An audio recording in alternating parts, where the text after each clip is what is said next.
আসসালামু আলাইকুম। কেমন আছেন সবাই? আমরা এখন আছি নরসিংদীর একটা রেস্তোরাঁয়। এখানে আমরা সবাই আসছি একসাথে।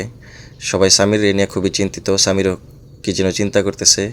কারণ এইখানে যত ধরনের খাবার আছে ম্যাক্সিমাম খাবারই চিকেন আইটেম, আর সে তো চিকেন আইটেম খায় না। আপনারা সকলেই জানেন যারা আমার ভিডিও আগে পরে দেখছেন।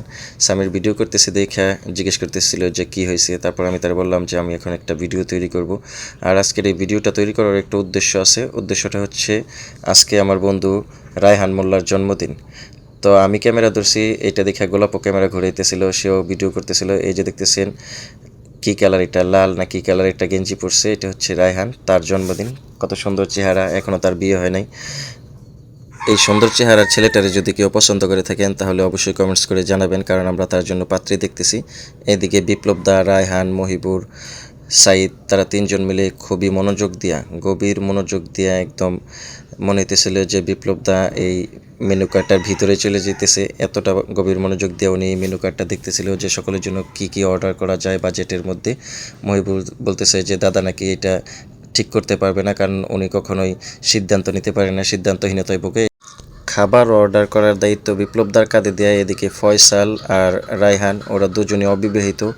ওরা কি যেন বলাবলি করতেছিল, মনে হয় ওরা দুজন যেহেতু অবিবাহিত, কবে তারা বিয়ে করতে পারবে ওইটা নিয়েই তারা দুজন আলোচনা করতেছিল। এদিকে মহিবুর বলতেছিল বিপ্লব ভাই আপনি যেতে পারবেন না, ওইটা সামির আর ছোট রায়হানের কাছে দিয়ে দেন। ছোট রায়হান আর সামির তারা দুজন মিলে খাবার অর্ডার করার ট্রাই করতেছিল, এবং অবশেষে সামির এবং রায়হান তারা দুজন মিলে খাবার অর্ডার করতে সক্ষম হয়েছিল। এইদিকে আমি রায়হানের চেহারাটা আপনাদেরকে বারবার ভালো করে দেখানোর চেষ্টা করতেছিলাম।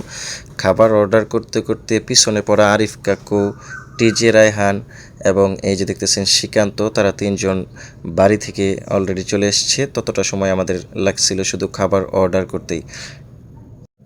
খাবার আসার সাথে সাথেই সবাই খাবার খাওয়া শুরু করে দিতেছিল। সর্বপ্রথম খাবারটা মুখে নিচ্ছে মহিবুর। বিপ্লব ভাই শুধু খাবার দিকে তাকাইছিল, সাহস করে নিতে পারতেছিল না, কারণ এদিকে আবার সামিরও খাওয়া শুরু করতেছিল রুটি। ওইদিকে টিজি, রায়হান, গোলাপ সকলেই খাবার যার যার প্লেটে নিয়ে নিতেছে। এখন আমাদের মেন খাবারগুলো আসে নাই। আরিফ কাকু টিস্যু দিয়ে মুখটুক পরিষ্কার করে টেবিলে বসার প্রস্তুতি নিতেছিল। রায়হান দেখাইতেছিল যে রুটি তো মাত্র আসলো, এই রুটিগুলো কই গেল একটু।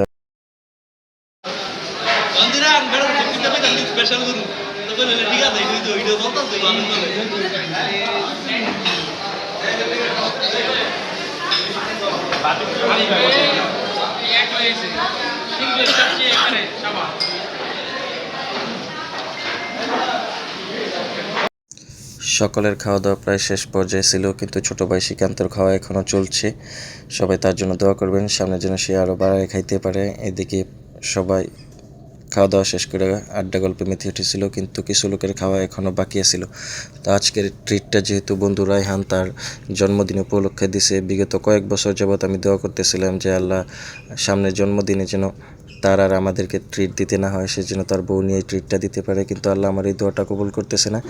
এইবার একটা ভিডিও তৈরি করে ফেললাম। আপনারা যারা আমার এই ভিডিওটা দেখবেন সকলেই দোয়া করবেন আমার বন্ধু রায়হান যেন সামনের বছরের জন্মদিনের ট্রিটটা আমাদেরকে না দিয়া তার বউকে দিতে পারে।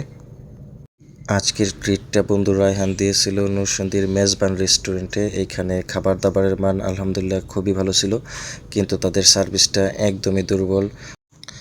আজকের ভিডিওটা এখানে শেষ করতেছি, আর ওইদিকে টিজি রায়হান এখনও খাওয়া দাওয়া করতেছে, তার খাওয়া দাওয়া চলতে থাকুক, আর আমি আজকের ভিডিওটা এখানে শেষ করে দিই। যদি আপনাদের কাছে ভালো লেগে থাকে অবশ্যই like, comment, share and subscribe করবেন। ধন্যবাদ সবাইকে। আসসালাম।